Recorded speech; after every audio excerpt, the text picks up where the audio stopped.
शांत चित्ताने ऐकावे अशी माझी नम्र विनंती. सादर आणि मान, उच्च विचारसरणी, साहित्य क्षेत्रात नाव त्यांचे मोठे, असे मुझे लोकशाहीर अण्णाभाऊ साठे, असे मुझे लोकशाहीर अण्णाभाऊ साठे. ज्यांनी शब्दांना हत्यार केलं, कर्माला तलवार बनवलं आणि आयुष्यभर शोषितांचं प्रतिनिधित्व केलं, अशा लोकशाहीर अण्णाभाऊ साठेंना त्यांच्या जयंतीनिमित्त आज मी कोटी कोटी अभिवादन करते आणि माझ्या भाषणास सुरुवात करते.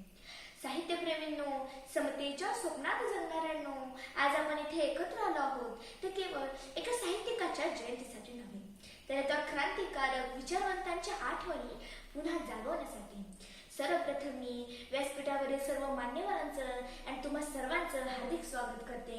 आपण सर्वांना लोकशाहीर अण्णाभाऊ साठे यांच्या जयंतीनिमित्त हार्दिक शुभेच्छा.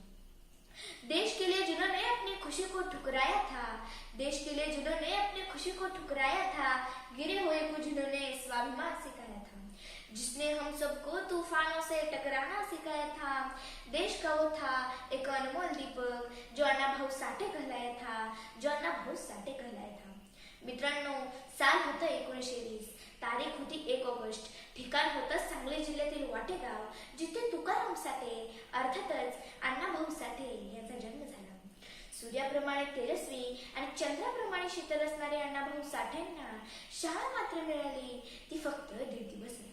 परंतु ते शिकले, ते आयुष्यभर अनुभवातून, समाजाच्या वेदनातून आणि शोषिताच्या नजरेतून, आई वालुबाईच्या तोंडी ऐकलेल्या फकीरा लहुजीव असतात आणि वीर सत्तू यांच्यासारख्या प्रेरणादायी कथातून आणि त्यांचे हेच संस्कार आपण पाहिले की 20 पेक्षा अधिक ग्रंथ आणि 25 पेक्षा अधिक कादंबऱ्या, जसे की माझी मैना गावाकडे राहिली, वारण्याचा वाद, फकीरा यांच्यासारख्या अजरामर कादंबऱ्यांमध्ये ते अजरामर तेजस्वीपणे प्रकट झाले आहेत. मित्रांनो, त्याने त्यांच्या प्रत्येक साहित्यातून जनजागृती केली. त्यांनी रचलेल्या लावणी पोवाड्यांमधून त्यांनी श्रमिक जनतेला सुधारणा घडवण्यासाठी प्रेरित केले होते.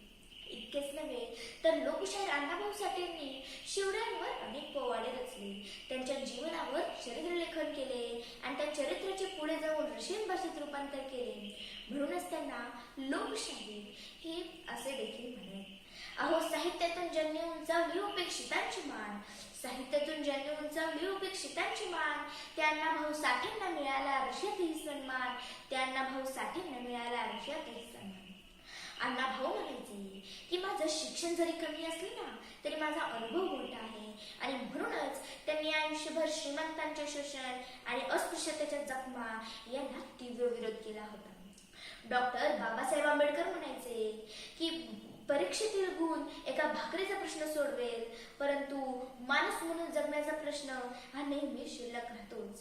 आणि याच विचारांवर अण्णाभाऊ भारावून गेले आणि त्यांनी ठरवलं की एका भाकरीपेक्षा आपली इज्जत आणि स्वाभिमान महत्वाचा आहे. आणि त्यांच्या याच गुणांमुळे, त्यांच्या याच कर्तृत्वांमुळे जगाने त्यांना लोकशाहीर ही पदवी मिळवून दिली. मित्रांनो, आज लोकशाहीर अण्णाभाऊ साठे यांच्या जयंतीनिमित्त आपण खूप काही नाही परंतु एक छोटा संकल्प करूया. त्यांच्या साहित्याची मशाल पुढच्या पिढीपर्यंत ठेवूयात. त्यांचे विचार केवळ स्मरणातच न ठेवता ते उत्कृष्टतेने आचरणात आणूयात. साहित्य हे केवळ करमणुकीचं साधन नसून ते एक परिवर्तनाचं अस्त्र आहे ही शिकवण आजन्म स्मरणात ठेवूयात. आणि आज त्यांच्या जयंतीनिमित्त मी पुन्हा एकदा लोकशाहीर अण्णाभाऊ साठेंना विनम्र अभिवादन करते आणि शेवटी एवढेच बोलू इच्छिते. अण्णाभाऊंची लेखणी शब्दरूपी तलवार होती. अण्णाभाऊंची लेखणी म्हणजे शब्दरूपी तलवार होती. भल्या भल्यांना घाम फोडणारी तिला धार होती. शासनकर्त्यांना पण त्यांच्या लेखणीचा धाक होता. अहो, असा नेता आमचा लाखात नाही तर जगात एक होता. असा नेता आमचा लाखात नाही तर जगात एक होता. जय हिंद, जय महाराष्ट्र. धन्यवाद.